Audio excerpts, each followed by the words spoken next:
किस चीज़ के? आज का टॉपिक क्या है?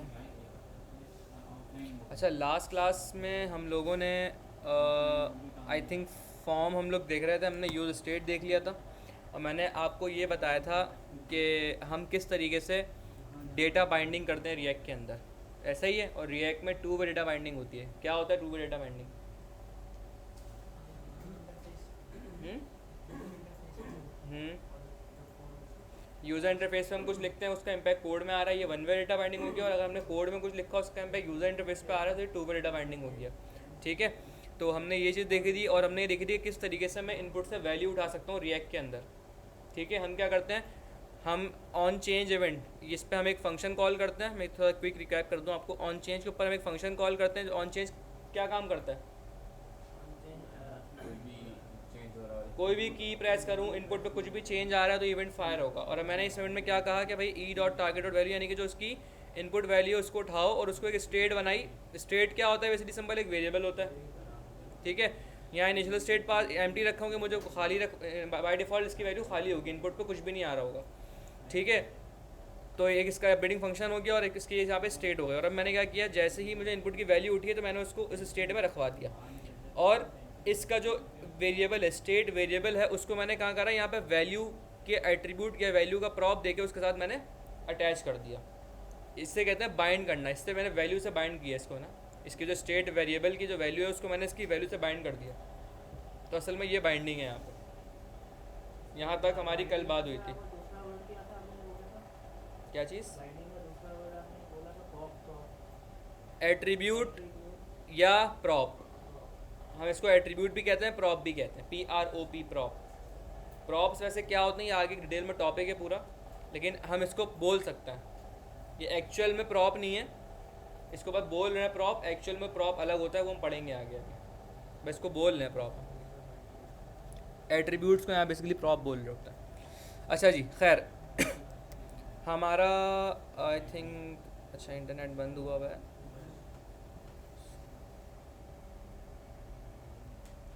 वैल्यू को यहाँ पर हमने वहीं से उठा रहे हैं, तो बेसिकली अपडेटेशन के लिए कर रहे हैं जी।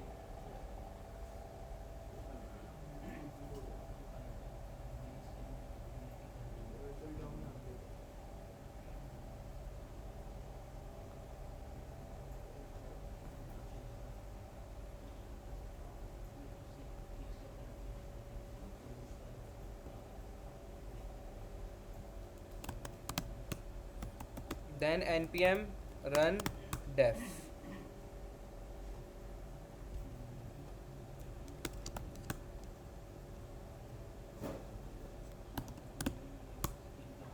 ठीक है,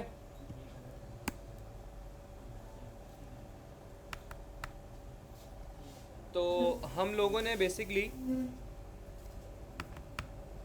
फॉर्म सबमिशन देख ली थी। लेट से मैं यहाँ पे मैंने कुछ भी लिखा और अगर मैं फॉर्म सबमिट करता हूँ तो मुझे फॉर्म सबमिट पे उसकी वैल्यू मिल रही थी, यहाँ से वो एम्प्टी भी हो गया था। ये हमने कैसे किया था? स्टेट ही यूज़ करके किया था हमने। स्टेट में इसका स्टेट अपडेटिंग फंक्शन कॉल किया और उसको एम्प्टी पास करा दिया। और फिर मैंने आपको एक टास्क दिया था कि आप मैं बाकी फील्ड्स के ऊपर भी इसको ट्राई करना है और मुझे पूरा सबमिशन करके दिखाएं।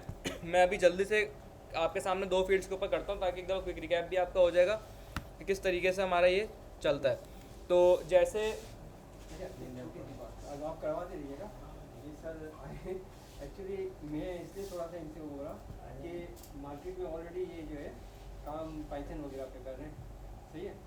और वोकल इनके चैट जीपीटी से कोड उठा दें और उसी कोड के थ्रू ये सारा काम करते हैं। तो वो मैं देखना चाह रहा हूँ सर।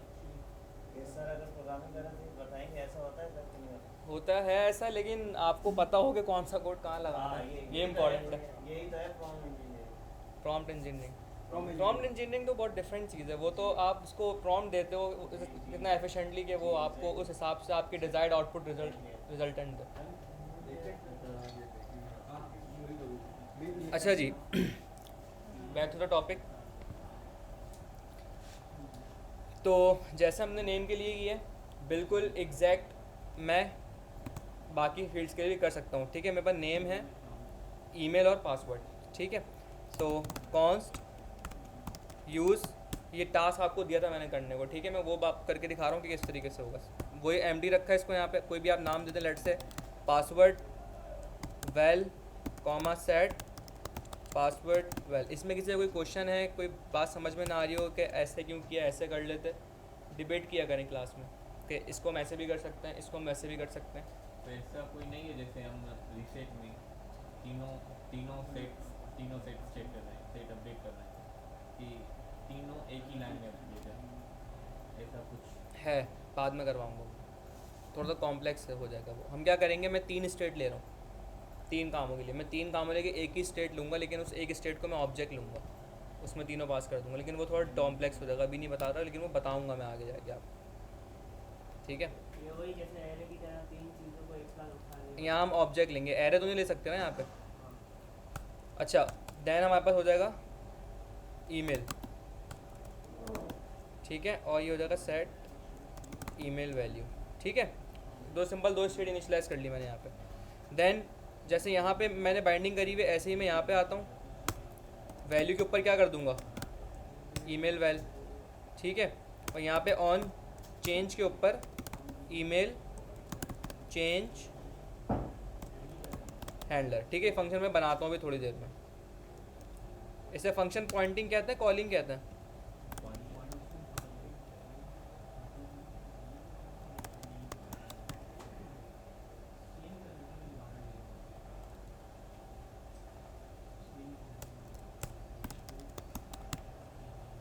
पासवर्ड और पासवर्ड चेंज हैंडलर, ठीक है। अच्छा, अब सिंपल यहाँ पे उन फंक्शन को डिज़ाइन कर लेता है। सबसे पहले ईमेल के लिए कॉन्स्ट ईमेल चेंज हैंडलर। इसमें सिंपल क्या होगा, वही जो मैंने यहाँ कॉपी किया था, सिंपल ये उठा के यहाँ कॉपी। अब यहाँ पे क्या हो रहा है, ई डॉट टारगेट से इसकी वैल्यू निकलेगी और ये सेट नेम के बजाय क्या कर दूंगा मैं, सेट ईमेल, बस। ऐसे ही एक और फंक्शन बन जाएगा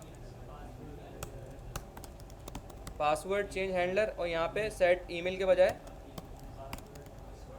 बस इतना सा काम था, हो गया, और कुछ भी नहीं था। अब जब फॉर्म सबमिट कर रहा हूँ, सबमिट हैंडलर के ऊपर मैं क्या करूँगा भाई, कंसोल फॉर्म सबमिट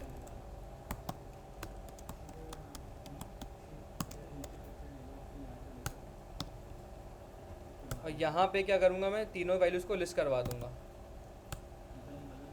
नेम, अच्छा इसको अगर हम ऐसे कर दें, कंसोल नेम, सॉरी, और यहाँ पे नेम वैल्यू ईमेल पासवर्ड,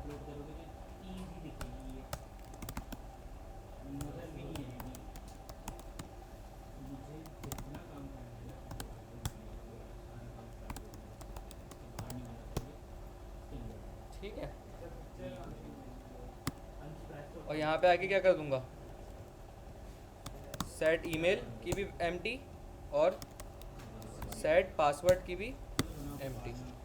अब चेक करते हैं, रिलोड किया मैंने, अच्छा पासवर्ड इज़ नॉट डिफाइन, कहाँ पे भाई, कहाँ पे, अच्छा पासवर्ड नहीं होगा, ये क्या होगा, पासवर्ड वैल होगा, क्योंकि उसके स्टेट का नाम पासवर्ड वैल है ना। रिलोड किया, कंसोल खुला रखा करें जब भी रिएक्ट में काम करें, क्योंकि सारे एरर्स कंसोल पे आते हैं आपके, ये लाजमी खुला होना चाहिए। अच्छा जी, चेक करते हैं, हेलो test@gmail.com 1 2 3 4 5 6, ठीक है। सबमिट किया, उठ गया प्रॉपर डेटा, क्लियर है। मैंने किया इसी तरह, लेकिन मेरे में थोड़ा इशू आ रहा है, बाद में इशू आ रहा है तो इसको दोबारा कोड देखो किस तरीके से किया काम मैंने। जब सेम कोड होगा तो इशू नहीं आ सकता ना। जब मैं भी वही काम कर रहा हूँ जो आप कर रहे हो, या आप भी वही काम कर रहे हो जो मैं कर रहा हूँ, तो फिर इशू कैसे आएगा। अगर आ रहा है तो कहीं ना कहीं चेंज है कुछ, ठीक है। अच्छा जी, ये तो हो गया हमारा, तो हमने सबमिट देख लिया, फॉर्म सबमिशन या फॉर्म हैंडलिंग यहाँ पे किस तरीके से होती है कंप्लीट। अच्छा, एक अब यहाँ पे हमें काम करना है, हमें इसकी फंक्शनैलिटी बनानी है, ठीक है।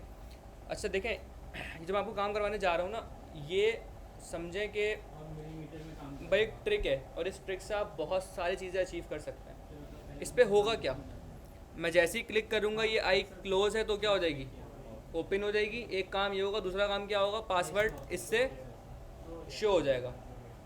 अच्छा अब मैं एक सवाल आपसे पूछना चाह रहा हूँ, मेरे पास ये पासवर्ड लिखा हुआ है, मैं अगर इसको चेक करना चाह रहा हूँ क्या लिखा है, मैं कैसे चेक कर सकता हूँ?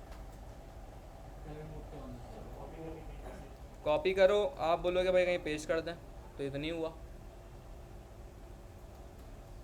ऐसा नहीं होता यहाँ पे। कॉपी पेस्ट अगर आप करोगे नहीं होगा। मैं यहाँ पे आपने किया, मैंने यहाँ मैंने किया, कॉपी दिख रहा है ना कहीं? अच्छा कॉपी यहाँ पे माशाल्लाह आ ही नहीं रहा है, तो पासवर्ड है क्योंकि। तो क्या आपके ख्याल में क्या तरीका है, कैसे हो सकता है? शो कैसे होगा? मतलब मैं इसको देखना चाह रहा हूँ क्या लिखा हुआ, या कैसे देख सकता हूँ सर ये अक्सर आपके ख्याल में? अक्सर ये पासवर्ड का जो होता है कि शो पासवर्ड लिखा हुआ आता है, तो इस पर क्लिक करते तो पासवर्ड शो हो जाता है। उसको छोड़ो ना, अभी उसको छोड़ दो। मैं आपसे ऐसी जनरल सवाल पूछ रहा हूँ कि ये पासवर्ड की फील्ड में मैंने लिखा हुआ डॉट डॉट डॉट आ रहा है, मैं अगर इसको व्यू करना चाहूँ तो क्या तरीका, कैसे व्यू कर सकता हूँ? सबमिट करके कंसोल में। सही है, लेकिन मैं वैसे ही अभी ऐसे ही कहीं खड़े हुए बिना सबमिट करे व्यू करना चाहता हूँ। मतलब थोड़ा सा डेवलपर के हिसाब से सोचें ना, यूज़र के हिसाब से नहीं सोचें, थोड़ा डेवलपर के माइंड से सोचें कि अगर मैं आपके ख्याल में, वेरी गुड, टाइप अगर इसकी पासवर्ड से टाइप अगर टेक्स्ट होती तो काम नहीं हो जाता मेरा। भाई ये पासवर्ड अगर है, कहाँ गया, ये रहा टाइप पासवर्ड, अगर मैं इसकी टाइप टेक्स्ट कर दूँ तो क्या मुझे मेरा पासवर्ड लिखा हुआ शो नहीं हो रहा? हो रहा है। तो अगर भाई यूज़र के हिसाब से नहीं सोचें, डेवलपर के हिसाब से सोचना है आपने, तो पासवर्ड की अगर टाइप बदलते हैं तो काम हो जाएगा हमारा। इसका मतलब अगर इसके क्लिक के ऊपर मैं उसकी टाइप चेंज करवा दूँ, मेरा काम हो जाएगा, हो जाएगा। करवाते हैं ज़रा। लेकिन अब एक सवाल है कि अच्छा देखें ये जो काम है ना, अच्छा देखिए अगर तरह एक कभी कोड में नहीं जा रहा है, अभी हम ऐसी हाई लेवल चीज़ों को देख रहे हैं। मैंने इसके ऊपर क्लिक किया, क्लिक पे दो काम मुझे करवाने हैं। एक क्लिक के ऊपर इसका ये आइकन ओपन आई क्लोज आई वाला आइकन, इसको ओपन आई वाला आइकन करना है मुझे, एक काम ये करना है क्लिक के ऊपर। दूसरा काम क्या करना है, इसकी टाइप पासवर्ड से टैग्स बनानी है, एक काम ये, ठीक है, ये करना है मुझे। फिर अगर मैं दोबारा उस पर क्लिक करूँ तो फिर क्या करूँ, यही काम रिवर्ट कर दो, उल्टा कर दो, आई ओपन वाले को क्लोज बना दो और टाइप टेक्स्ट को पासवर्ड बना दो। फिर क्लिक करूँगा, फिर उल्टा कर दो। मतलब मुझे क्या करना है, टॉगल करना है एक तरीके से। टॉगल की फंक्शनैलिटी होती है ना ये, कि क्लिक करो एक काम हो जाए, उसके बाद दोबारा क्लिक करो फिर कोई दूसरा काम हो जाए, ठीक है। अच्छा अगर आप गौर करें, यही फंक्शनैलिटी को दिमाग में रखें, जो लाइट मोड डार्क मोड होता है वेबसाइट्स के ऊपर, वो क्या होता है, वो भी तो यही होता है, क्लिक किया लाइट से डार्क हो गया। अब उसमें आप डिफरेंट, आपकी क्रिएटिविटी है जितना आप कर सकें। लेट से लोग क्या करते हैं, अगर नाइट मोड में तो वो चांद वान बना हुआ होता है, भाई मून का आइकन लगा हुआ होता है, ठीक है, आपने क्लिक किया लाइट मोड करने के लिए सन का आइकन आ गया और टॉगल का बटन इधर उधर मूव हो रहा होता है। तो ये क्रिएटिविटी तो आपके ऊपर, लेकिन अगर थोड़ा सा इसको बिल्कुल जर्नल देखें तो काम तो सेम ही हो रहा है ना, logic behind the scene same ही है ना, या नहीं है? मैं लॉजिक पूछना चाह रहा हूँ, आइकन हो कुछ भी हो फंक्शनैलिटी, मैं मेन जो लॉजिक है उसके ऊपर बात कर रहा हूँ। तो मेन लॉजिक तो सेम ही है ना, टॉगल हो रहा है सिंपल कुछ ना कुछ। तो ये एक छोटी सी ट्रिक है भाई, इससे आप मल्टीपल चीज़ें अचीव कर सकते हैं। अब ये ट्रिक होती कैसे है मैं आपको बताता हूँ। देखें सबसे पहला काम कि इस पे जाने से पहले हम एक नया टॉपिक आज देखते हैं। चलें आपको स्लाइड्स दिखाता हूँ पहले।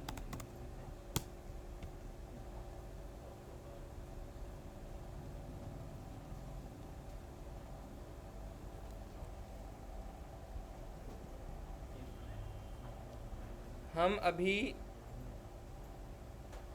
JSX देख चुके हैं, कंपोनेंट्स हो गए हमारे, स्टाइलिंग ऑलरेडी हो चुकी है,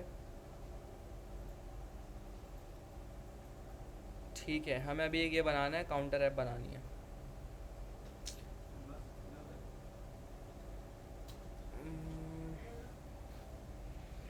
काउंटर ऐप फिर नेक्स्ट क्लास में कर लेते हैं। वैसे आज का ये वाला टास्क था, काउंटर ऐप करवाना था मुझे। वही कह रहा हूँ, फिर नेक्स्ट क्लास में जाएगा स्टेट। हम ये वाला टॉपिक कर लेते हैं क्योंकि ऐप इसमें टाइम लगेगा थोड़ा सा। तो आज हम ये टॉपिक डिस्कस करने जा रहे हैं, इसका नाम है कंडीशनल रेंडरिंग। देखिए अगर कंडीशनल रेंडरिंग रेंडरिंग तो आपको पता है किसे कहते हैं, कोई भी चीज़ डॉम पे लाना रेंडरिंग है। कंडीशनली कोई चीज़ रेंडर करवाना। अगर हमारा सिनेरियो देखें इसके अंदर क्या है, मुझे कंडीशनली टाइप चेंज करनी है कि भाई अगर क्लिक करे तो टाइप टैग से पासवर्ड कर दो, दोबारा क्लिक करें तो फिर पासवर्ड टैग्स बना दो, क्लिक करें तो लाइट को डार्क कर दो, क्लिक करें तो डार्क को लाइट कर दो। रेंडरिंग तो हो रही है लेकिन कैसी हो रही है, कंडीशनल रेंडरिंग हो रही है, एक कंडीशन के हिसाब से हो रही है। क्लिक करना ज़रूरी है रेंडर होने के लिए, तो ये कंडीशन आ गई ना एक, तो this is called conditional rendering. अब रिएक्ट के अंदर कंडीशनल रेंडरिंग कैसे होती है, देखें अगर मैं सिंपल प्लेन जावास्क्रिप्ट की बात करूं, लेट से मुझे अगर यहाँ पे जैसे ये एग्जांपल है, चेंज नेम आ रहा है यहाँ पे, चेंज नेम को छोड़ें, ये जो माई नेम यहाँ पर है, ठीक है। अभी अगर मैं देखूँ माई नेम में क्या आ रहा है, रिएक्ट आ रहा है, क्यों? क्योंकि भाई माई नेम एक स्टेट है, ज़रा गौर से देखिएगा इस चीज़ को, माई नेम एक स्टेट है और स्टेट में जो वैल्यू होती है जो इनिशियल से पास होती है, रिएक्ट पास है इसलिए रिएक्ट आ रहा है यहाँ पर, ठीक है। अच्छा अगर मुझे नॉर्मल जावास्क्रिप्ट में कंडीशनल रेंडरिंग करनी हो तो मैं कैसे करता हूँ, मैं यहाँ पे आता हूँ, मैं कहता हूँ कि भाई इफ़, यहाँ कोई कंडीशन होती है,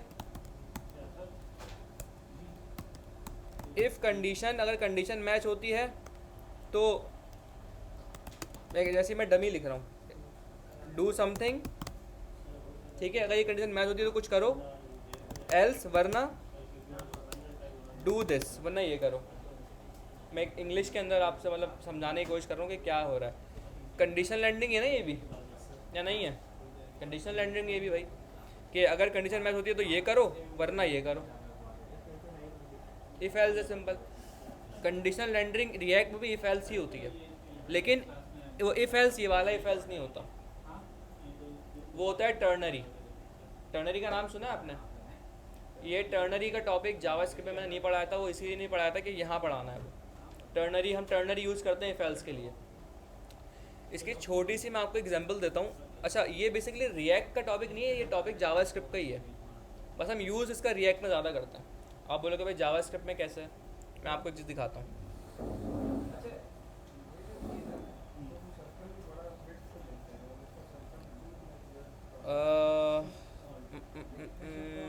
मैं यहाँ पे आके सिंपल एक फ़ाइल बनाता हूँ, index डॉट या टेस्ट डॉट जेएस, ठीक है। कंसोल डॉट लॉग, या बल्कि इसको छोड़ें, सिंपल छोटा सा एक जल्दी से प्रोजेक्ट बना लेते हैं जावास्क्रिप्ट का।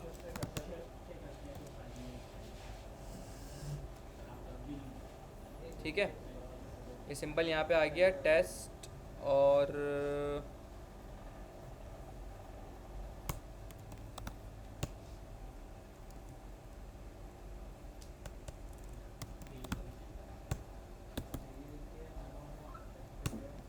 सिंपल टेस्ट डॉट जेएस की फाइल बना ली मैंने, कंसोल डॉट लॉग हेलो,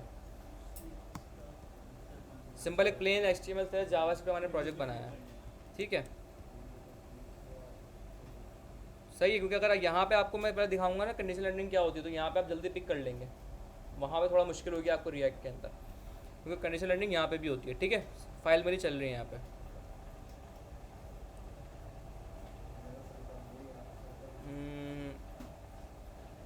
अच्छा जी, अब देखिएगा ज़रा, लेट से मुझे कंसोल करवाना है। यहाँ पे एक वेरिएबल है, इसका नाम है माई नेम, ठीक है। मैंने ऊपर आया, मैंने लिखा let my name is equals to Ehtisham, Ehtisham यहाँ पे आ रहा है, ठीक है। अच्छा मैंने यहाँ पे एक कंडीशन लगाई कि भाई इफ़ नम ग्रेटर देन 10 तो माई नेम को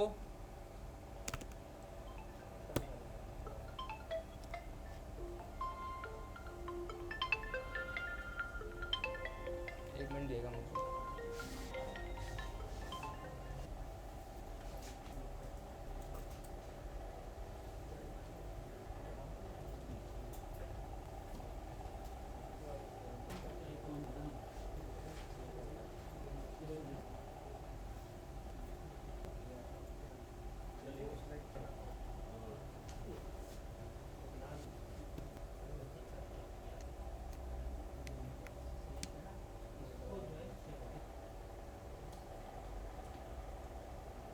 ठीक है जी।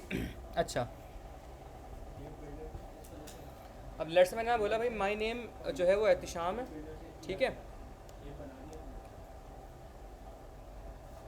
और अगर नम जो है वो ग्रेटर देन 10 है तो इसको कर दो यहाँ पे greater than 10, else my name को कर दो लेस देन 10, ठीक है। और मैंने यहाँ पे आके नम को डिफाइन कर दिया कुछ ना कुछ, const num is equals to for example 8, ठीक है, क्लियर है भाई? वहाँ नहीं हो रही, यहाँ हो रही क्लास। अब आपके ख्याल में क्या आउटपुट आएगा? लेस देन 10, क्योंकि भाई छोटा है वो।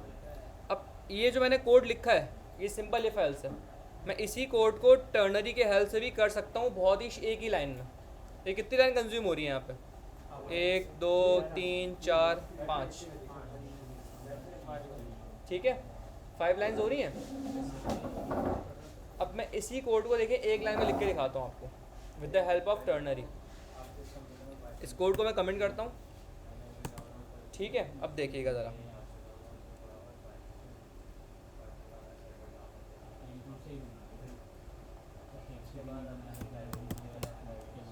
मैंने यहाँ कहा कि भाई इफ़ अगर नम ग्रेटर देन 10 है, ठीक है, तो क्या लिखो? तो ये कर दो, अदरवाइज ये कर दो। और ये दोनों काम कहाँ करना है भाई? ये दोनों काम करना है माय नेम के अंदर। अब देखें आउटपुट इसका आ गया आउटपुट। अब देखें वही कोड है, मैंने इसको एक लाइन में कर दिया बस। This is called ternary if else, simple.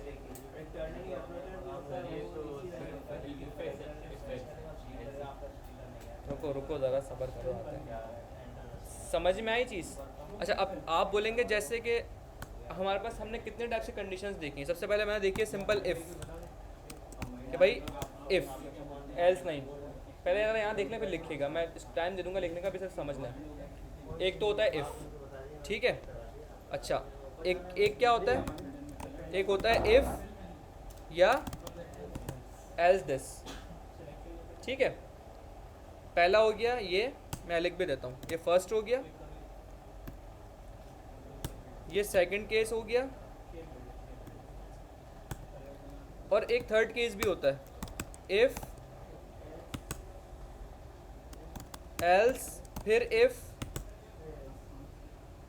और देन एल्स। बस वो एक हम एल्स इफ रखते हैं, बीच में जितने एल्स इफ लगा हो तो आपकी मर्जी है ना, लेकिन नॉर्मली यही 3 केस होता है। ऐसा ही है, यहाँ भी ये 3 केस हो सकता है। कैसे? ये यहीं पे समझ लें, कंडीशन लेंडरिंग, यही कंडीशन लेंडरिंग, बस मैं उसको उठा के रिएक्ट में रख दूंगा जाके, बस ये फ़र्क है। कंडीशन लेंडरिंग यही है, यही चीज़ है, यही चीज़ है, बस उसको उठाऊंगा और रिएक्ट में आके रख दूंगा, बस यहीं पे समझना है कंडीशन लेंडरिंग क्या होती है। ऐसे देखिए, मैंने जो भी केस पढ़ाया, कौन सा केस लग रहा है आपको? ये इफ़ एल्स वाला केस है, ठीक है। इफ़ एल्स से पहले हम ज़रा इफ़ वाला केस देखते हैं, फिर इफ़ एल्स पे आते हैं। लेट से मुझे क्या करना है भाई यहाँ पे, कि अगर नम की वैल्यू 8 है तो एहतिशाम आए, बस एल्स बनाना ही नहीं है, ठीक है। तो मैं कुछ इस तरीके से लिखूँगा कि भाई इफ़ नम बराबर है 8 के, तो क्या करो,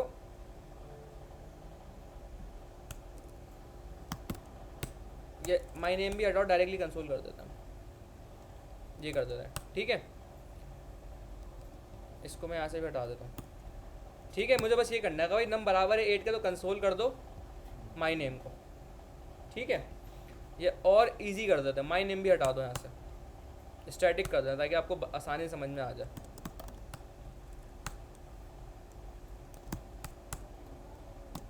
दिस इज 8, ठीक है, क्लियर है। ये मेरा कोड है, अगर नम बराबर है 8 के तो कंसोल कर दो ये। इसमें कोई एल्स वाला पार्ट नहीं है भाई, अगर 8 ना हो तो क्या करना है, सिंपल इफ का केस है ये, ठीक है। इसको मैं कैसे मैप करूँगा,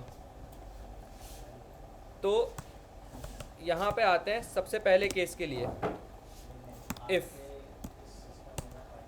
ठीक है। कैसे करूँगा मैं, गौर समझिएगा। मैं कहूँगा कि भाई अगर सिंपल इफ़ का केस है, अगर आपका सिंपल इफ़ है तो आप क्या बोलेंगे, आप बोलेंगे कि भाई कैसे नम बराबर है 8 के, दो एंड ऑपरेटर लगाते हैं अगर सिर्फ इफ का केस है। अगर नम बराबर है 8 के तो क्या करो भाई, तो कंसोल कर दो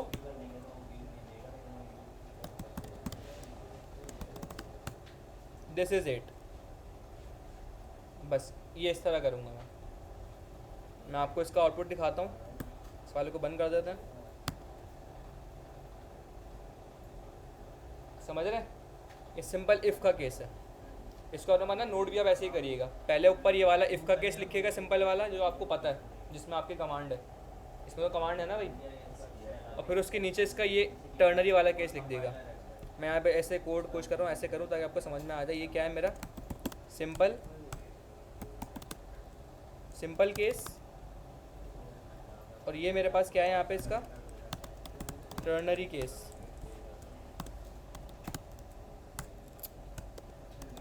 अगर हमें वेरिएबल में इनिशियलाइज करना होगा तो एंड के बाद हाँ, बस यहाँ कुछ भी आप जो काम करना चाह रहे हैं वो कर सकते हैं, मैंने कंसोल कराया, आप इनिशियलाइज करवा सकते हैं, कुछ भी कर सकते हैं, ठीक है। ये इफ़ का केस है। इफ़ एल्स का ऑलरेडी आप देख चुके हैं। अच्छा, इसमें आपको समझा दूँ होता क्या है, इसको ज़रा समझ लें। जब अगर सिंपल इफ़ है, खाली इफ़, तो आपने ये वाले ऑपरेटर यूज़ करना है जिसे हम एंड कहते हैं, जिन्हें एंड, ठीक है। अगर इफ़ एल्स भी है साथ में तो फिर इफ़ के लिए आप ये यूज़ करें क्वेश्चन मार्क, उससे पहले कंडीशन कि भाई अगर नम बड़ा है 10 से तो ये कर दो, अदरवाइज यानी कि एल्स ये कर दो। समझ में आ रहा है, ये यहाँ पे इफ़ है और ये यहाँ पे एल्स है, कॉलन, ठीक है। यूँ सिंपल याद कर लें, इफ़ से पहले कंडीशन है आपकी, उस कंडीशन के ट्रू होने पे क्या करना है वो यहाँ पर आएगा, और एल्स वरना यहाँ पे आ जाएगा। कोई सवाल किसी का इफ़ एल्स के अंदर? रेहान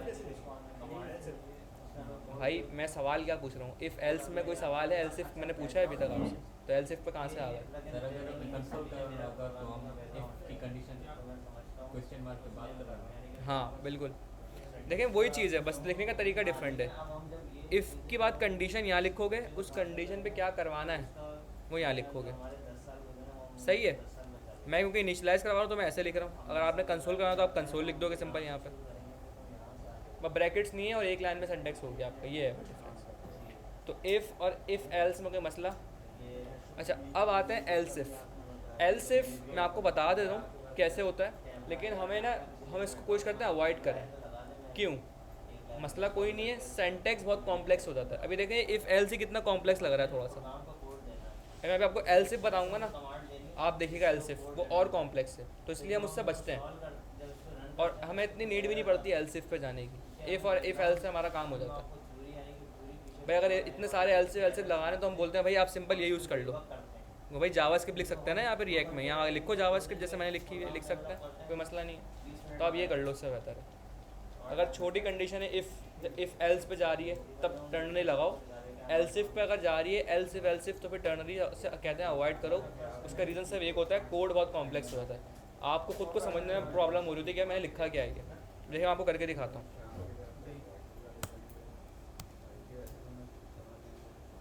नहीं कोड कहाँ गया? अच्छा, लेट से मुझे ये करना है, इसको ओपन कर लेता हूँ।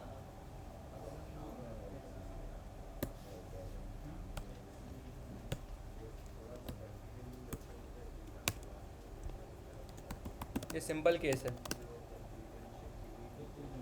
भाई, मैंने सिंपल मुझे ये कह देना है लेट से कि भाई अगर नम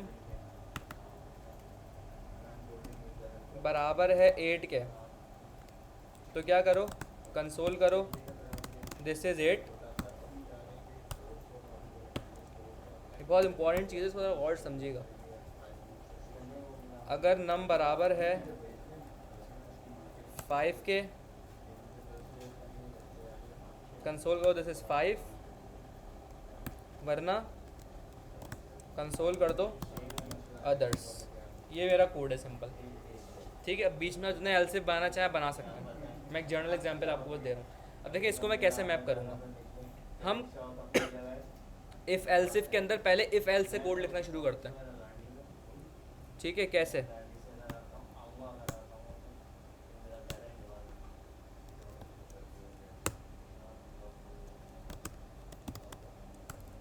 if else if ternary case,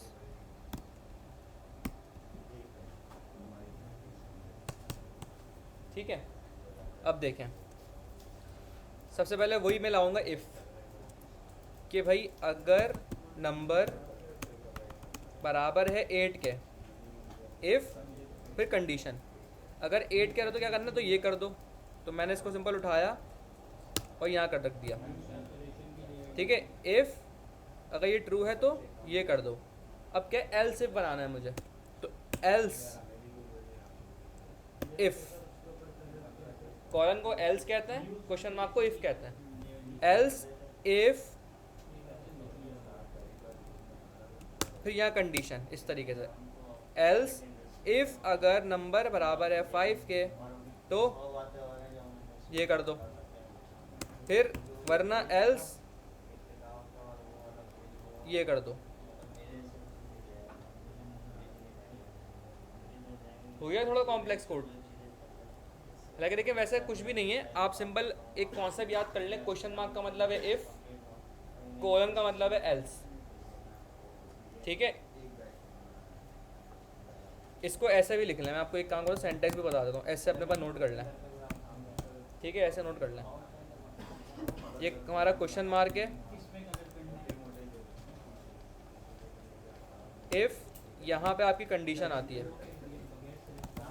condition, ठीक है। अगर ये ट्रू होती है तो ये उसकी स्टेटमेंट है, और यहाँ मैं लिख देता हूँ इफ़ स्टेटमेंट, ठीक है। फिर ये यहाँ पे आपका एल्स वाला कोड आ जाएगा, एल्स स्टेटमेंट। अब अगर दोबारा से एल्स इफ़ आ जाए, तो एल्स तो आपने लगाया हुआ है, तो बस यहाँ पे क्या करना पड़ेगा, इफ़ लगा के ये उसकी कंडीशन, ये उसकी स्टेटमेंट, यहाँ पे उसकी स्टेटमेंट हो जाएगी, स्टेटमेंट 2, ठीक है। और यहाँ पे आपकी एल्स की स्टेटमेंट आ जाएगी।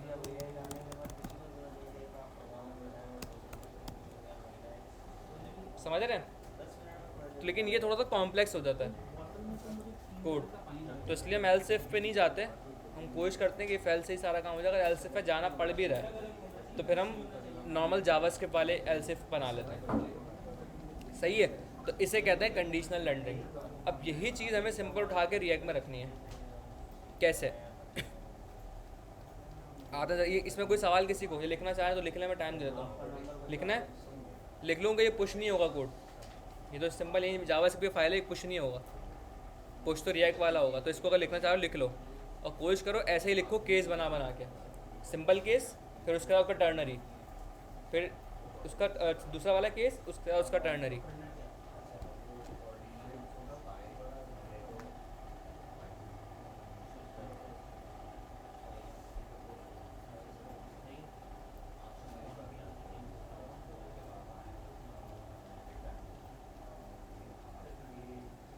जल्दी लिखो, एटलीस्ट पासवर्ड वाली फंक्शनैलिटी हम आज कर लेते हैं ताकि हमारा एक टॉपिक कवर अप हो जाए। पूरा लिखने की ज़रूरत नहीं है, बस 3 केस लिख लो सिंपल के, और 3 उस केस लिख लो वही वाले टर्नरी के।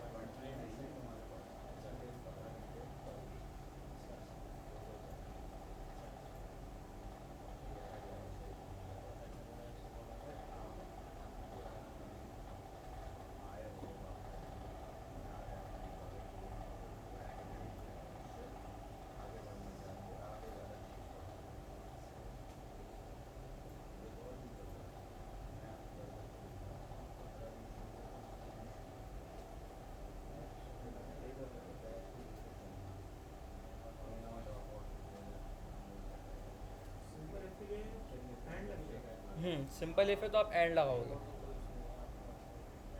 एंड से पहले कंडीशन और एंड के बाद उस कंडीशन की स्टेटमेंट।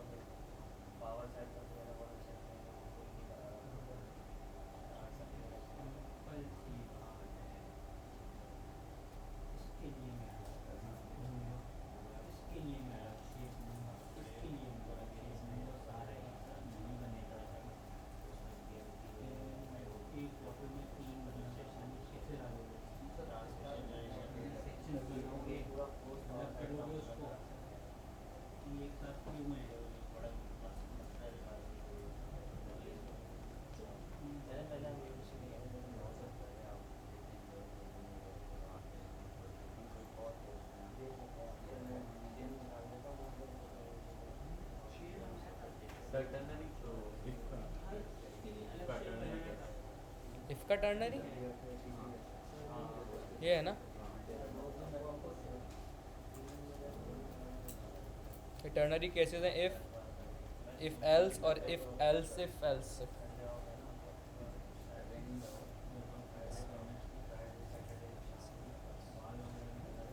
लिख लिए, तीनों लिख लिए, दिखाओ।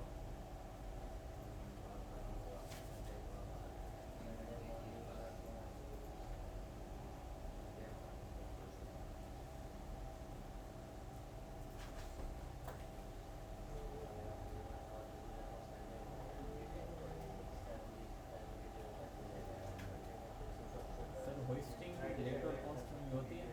नहीं, होस्टिंग वेयर में होती है। होस्टिंग है क्या? होस्टिंग है क्या?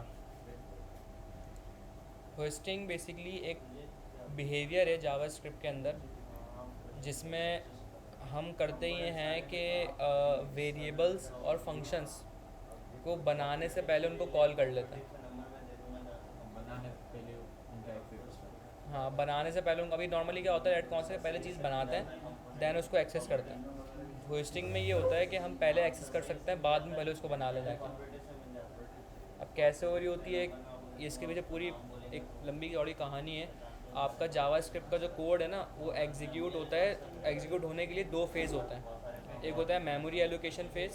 मेमोरी और कोड हाँ, एक होता है, कहाँ से पढ़ के आया, यूट्यूब से पढ़ा। एक होता है मेमोरी एलोकेशन फेज़ और एक होता है code execution phase.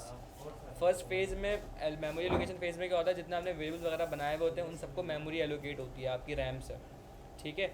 Next phase में क्या होता है, उनको फिर कोड एग्जीक्यूशन फेज़ होता है, उसमें कोड एग्जीक्यूट होता है आपका सारा। तो होस्टिंग ना वेर से बने वेरिएबल में और फंक्शन कीवर्ड से बने फंक्शन में होती है। अब हो क्या रहा होता है मेमोरी एलोकेशन फेज़ के अंदर, जब वेर होता है ना, वेर के केस के अंदर उस वेरिएबल के अंदर वैल्यू इनिशियलाइज नहीं होती। सिंपल वेरिएबल मेमोरी में जाता है और अनडिफाइन उसके अंदर पड़ा हुआ था, कोई इनिशियलाइजेशन नहीं होती। लेटर कॉस्ट के अंदर जो वैल्यू इनिशियलाइजेशन होती है ना, वो होती है एग्जीक्यूशन टाइम पे, जब एग्जीक्यूशन फेज़ होता है ना कोड का, उस वक्त होती है। तो उस वक्त जब हो रही है तो उनकी वैल्यूज़ आप कंसोल नहीं कर सकते उस टाइम पे। फिर इसके अंदर एक और चीज़ होती है, जब वैल्यू उसमें कि आप उसमें एक चीज़ होती है टेम्पोरल डेड जोन होता है एक। वो क्या होता है बेसिकली, वो ये होता है कि लेट से मैंने ए की वैल्यू कंसोल कर दी ऊपर और उस ए को मैंने इनिशियलाइज किया हुआ है नीचे, तो उस कंसोल से लेके नीचे तक उसका पूरा टेम्पोरल डेड जोन होता है। टेम्पोरल डेड जोन का मतलब होता है कि उस वेरिएबल की जो वैल्यू है उसको मैं कहाँ एक्सेस कर रहा हूँ, ये उसका पूरा एरिया जो होता है ना, वो टेम्पोरल डेड जोन होता है। तो वहाँ पे मेरे पास रेफरेंस एरर आता है। अगर मैं होस्टिंग वाला जो तरीका है, अगर मैं लेटर कॉन्स में करना चाहूँ तो वहाँ मेरे पास रेफरेंस एरर आ जाएगा। तो ये इसलिए आता है कि टेम्पोरल डेड जोन होता है वो एरिया उसके लिए, कि वहाँ पे उसकी वैल्यू मैंने इनिशियलाइज़ करी नहीं होती। लेटर कॉन्स के केस में ऐसा होता है, वेयर में ऐसा नहीं होता। वेयर में आपके पास अगर ऐसा करोगे तो अनडिफाइंड आता है। क्यों? क्योंकि उसकी वैल्यू इनिशियलाइज हो चुकी होती है मेमोरी कौन सा मेमोरी एलोकेशन फेज़ के अंदर हो चुकी होती है, लेकिन वो अनडिफाइन होता है उस टाइम। थोड़ी एडवांस आगे की चीज़ है ये। मैंने खुद करके देखा वहाँ मेमोरी में लेटर कौन से जो भी हम वेरिएबल तो मेमोरी में कैसे देखा तुमने? मेमोरी में डीबग करके कैसे? सोर्स से ब्राउज़र में मतलब कैसे? ब्रेक किया ना फर्स्ट लाइन पर ब्रेक पॉइंट्स लगाए थे, ब्रेक पॉइंट करके दिखाना मुझे। करके दिखाना अच्छी चीज़ है, क्या पता मुझे फिर और कुछ नई चीज़ बता सकूँ तुम्हें। मतलब वहाँ पर लेटर कॉन्स्ट होस्ट हो रहे थे पर हम हमें एक्सेस नहीं था, वो मेमोरी में नहीं थे, होस्ट हो रहे थे। होस्ट हो रहे थे, वो ग्लोबल विंडो ऑब्जेक्ट में नहीं थे। सही है। उनके लिए दूसरा बन रहा था स्क्रिप्ट ये अलग से पूरा बन सकता है, ये अलग से पूरा मुझे दिखाना लाजमी, एक साथ ही लो। तुम डीबगर तक पहुंच गए हो तो मुझे दिखाना फिर लाजमी, हो सकता है मैं कुछ और तुम्हें नई कुछ चीज़ सीखने को मिल जाए। लिख लिया जी सबने? ठीक है, थोड़ी सी आगे की चीज़ है, एडवांस जावास्क्रिप्ट होती है कि आपका मतलब आप जब ये समझ रहे हो कि आपकी कोड एग्जीक्यूट कैसे कर रहा होता है ब्राउज़र, ये वो चीज़ है। इसके अंदर फिर उसके बहुत और डेप्थ है कि एग्जीक्यूशन कॉन्टेक्स्ट बनता है, और फंक्शनल हाँ वो बहुत आगे की चीज़ है भाई, सर दर्द है वो। लेकिन खैर पढ़ता होनी चाहिए आपको। जूनियर लेवल पे तो आपको नहीं पता तो कोई मसला नहीं है, कोई पूछता भी नहीं है और आपका काम भी नहीं होता। लेकिन अगर आप एक सीनियर लेवल पे जा रहे हो, आप कोई आर्किटेक्ट लेवल पे जा रहे हो, तो फिर आपको चीज़ें पता होनी चाहिए। ये अच्छा है तुमने अभी से तुम्हें पता लग गई है। मुझे दिखाना वो ब्रेक पॉइंट वाला तुम कह रहे हो ना, वो दिखाना, मुझे करके दिखाना। अच्छा जी, ये सारा कोई क्वेश्चन, कोई सवाल? वो वाला जल्दी से इम्प्लीमेंट कर देते हैं इसको। वो वाला देखिए अब इसमें करना क्या है, मुझे करना है यहाँ पे, एक तो इसकी टाइप चेंज करनी है, सही है, एक तो इसकी टाइप चेंज करनी है। अब जब भी हमें टाइप, जब भी मुझे अपनी अच्छा ये मैं क्या है, ये किसके अंदर खड़ा हूँ मैं, ये क्या लिखा हुआ है यहाँ पे, ये सब नहीं JSX, HTML नहीं है ये JSX है। और JSX के अंदर अगर मुझे जावास्क्रिप्ट लिखनी है तो मैं कैसे लिखता हूँ, कर्ली ब्रैकेट्स लगा के लिखता हूँ। ठीक है, तो अब अगर मुझे कंडीशनल एंट्रिंग करनी है, कंडीशनल एंट्रिंग क्या है, जावास्क्रिप्ट है ना भैया, मैं यहाँ करके आया हूँ, जावास्क्रिप्ट है। तो अगर मुझे ये करनी है, किस पे करनी है, यहाँ करनी है।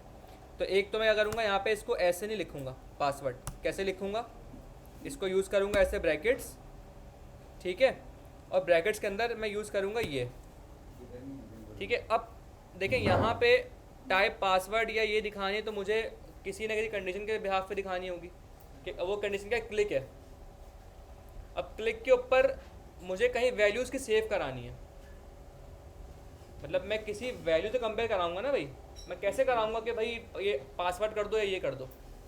क्लिक पे तो करवा रहा हूँ, लेकिन क्लिक के ऊपर मुझे कुछ कहीं कोई वैल्यू पढ़नी पड़ेगी रेफरेंस के लिए, उस वैल्यू के हिसाब से मैं करवाऊँगा। क्या कह रहा हूँ मैं, यहाँ देखें भाई, आप ये रहा यहाँ पे on click show password handler, ये रहा।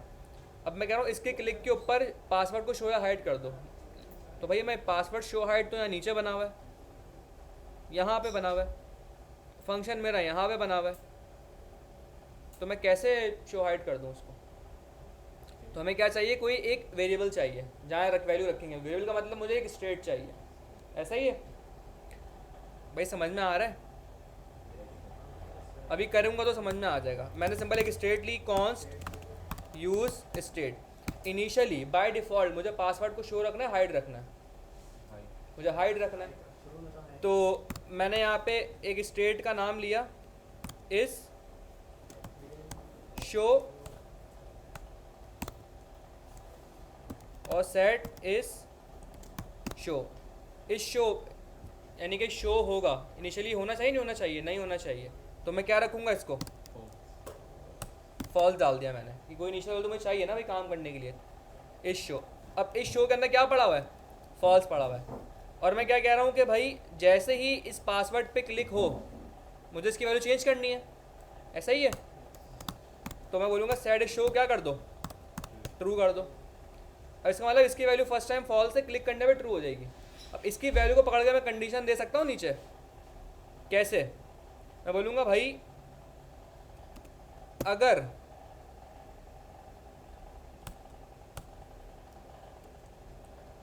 इफ एल्स बनाना है मुझे, ऐसा ही है, इफ भी चाहिए एल्स भी चाहिए, तो मैं क्वेश्चन मार्क वाला सिंटैक्स यूज़ करूँगा।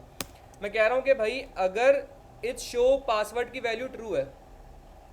अच्छा देखिए, मुझे ऐसे ना कुछ लोग ये भी करते हैं, ट्रू लिखते हैं ऐसे, भाई ट्रू लिखने की ज़रूरत नहीं है, आप ऐसे लिखोगे तब भी वो ट्रू ही समझा जाएगा। मतलब ये कंडीशन चलेगी जब जब ये ट्रू होगा तभी चलेगी ये कंडीशन। ऊपर लिखा हुआ है ऐसे ही है, जहाँ ऊपर आपने लिख दिया है। देखें ये ऐसी बात है जैसे मैं यहाँ लिख रहा हूँ, ये मुझे अगर ये लिखना है if num equal to true, अगर मुझे ये लिखना है तो मैं कभी ऐसे नहीं लिखूँगा नम इक्वल टू ट्रू, मैं क्या करूँगा इफ़ नम कर दूँगा, क्योंकि अगर वो ट्रू होगी ना तो यहाँ पे ट्रू वैल्यू आएगी इसकी, समझ रहे हैं। तो वही वाला काम है, मैंने कहा भाई अगर इस शो ट्रू है तो पासवर्ड नहीं क्या दिखाओ, टैग्स दिखाओ। वरना क्या दिखाओ, पासवर्ड दिखाओ। चेक करते हैं। ये टेस्ट की फाइल क्यों खुली हुई है यहाँ पे? अच्छा मैंने ये बनाई थी यहाँ पे, इसको डिलीट कर दो। ठीक है, चेक करते हैं ज़रा।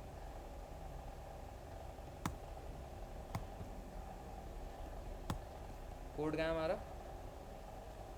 रिलोड किया मैंने। ठीक है, बाय डिफ़ॉल्ट वैल्यू फॉल्स है, फॉल्स है। ज़रा अब थोड़ा कोड को ना दिमाग में चलाएं। बाय डिफ़ॉल्ट वैल्यू फॉल्स है, फॉल्स है तो भाई इसका मतलब इसके अंदर फॉल्स पड़ा हुआ है। फॉल्स पड़ा हुआ है तो ये चलेगी कंडीशन, ये चलेगी, एल्स चलेगा, इफ चलेगा, एल्स चलेगा, तो पासवर्ड आएगा। चेक करते हैं। मैं लिखा यहाँ पे हेलो, नहीं आ रहा, क्लिक किया, कन्वर्ट हो गई। क्लियर है? अच्छा अब लेकिन अगर दोबारा क्लिक कर रहा हूँ तो फिर ये दोबारा पासवर्ड नहीं बन रहा। और क्यों बनेगा? मैंने एक क्लिक पे कहा ट्रू कर दो, अब मुझे उसी क्लिक पे कहना है कि फॉल्स कर दो, फिर उसी क्लिक पे ट्रू करवाना है। मेरा काम अगर मैं ऐसे हार्ड कोड ट्रू फॉल्स करवा दूंगा तो मेरा काम ऐसे नहीं हो सकता, क्योंकि भाई ये तो एक ही दफ़ा चलेगी ना स्टेट। मुझे कुछ ऐसा करना है कि मेरे हर क्लिक पे वैल्यू उलट होती रहे, इन्वर्स होती रहे। तो क्या बोलूँगा मैं? बोलूँगा भाई ट्रू नहीं करो, जो भी शो में पड़ा हुआ है ना तुम्हारा, उसका हर दफ़ा उल्टा करते रहो। समझे? अब फर्स्ट टाइम यहाँ अगर फॉल्स पड़ा हुआ है, उल्टा क्या हो जाएगा? क्लिक पे ट्रू। अब सेकंड टाइम ट्रू पड़ा हुआ तो उसका उल्टा क्या हो जाएगा? फॉल्स। थर्ड टाइम उसका उल्टा ट्रू। अब ये बन गया आपका टॉगल। समझे? ऐसे लगाते हैं हम वो लाइट मोड, डार्क मोड। अब देखें, हेलो क्लिक किया, show height, show height, show height. अब यही काम जो मैंने इसके साथ किया, यही काम आप कैसे कर सकते हो? आइकन के साथ भी कर सकते हो। कैसे? इस आइकन के लिए स्टेट लेने की ज़रूरत नहीं है, इसी स्टेट से काम करना है ना, मैं यही स्टेट यूज़ करेंगे उसके लिए भी। क्या करेंगे ये आप करके दिखाओगे मुझे नेक्स्ट क्लास में। अब इस आइकन को कंडीशनल रेंडर करवाओगे। अब ये मैंने एक आइकन लगाया क्लोज आई का, आप एक और आइकन उठाओगे रिएक्ट आइकन से, ओपन आई का, फिर इस क्लोज आई वाले आइकन को, ओपन आई वाले आइकन को कंडीशनली रेंडर करवाओगे स्टेट के लिहाज से। समझ में आया? ये क्लोज आइकन का मेरे पास है आइकन, लेट से एक आइकन में आप उठाओगे जो कि ओपन आई का होगा। अब कब क्लोज दिखाना है, कब ओपन दिखाना है, ये आप कर लो स्टेट के हिसाब से, कंडीशनल रेंडरिंग करवा दो उसको। भाई समझ में आ रहा है? इसी तरह होगा, बस इसमें आइकन लगा होगा, आइकन के ऊपर काम होगा। बस इतनी सी बात है, काम यही होगा। ये करके दिखाओगे नेक्स्ट क्लास में आप लोग मुझे? करके लाना है, पहले मैं ये देखूंगा फिर क्लास स्टार्ट होगी। फ्राइडे की बात कर रहा हूँ ये मैं, पहले मैं चेक करूँगा फिर क्लास स्टार्ट होगी। अगर आप लोग माशाल्लाह जल्दी आ जाते हो तो इधर ही करके रख लो पहले। और ये मुश्किल से क्या है, 2 मिनट का काम है बस। ऐसा ही है भाई, बस।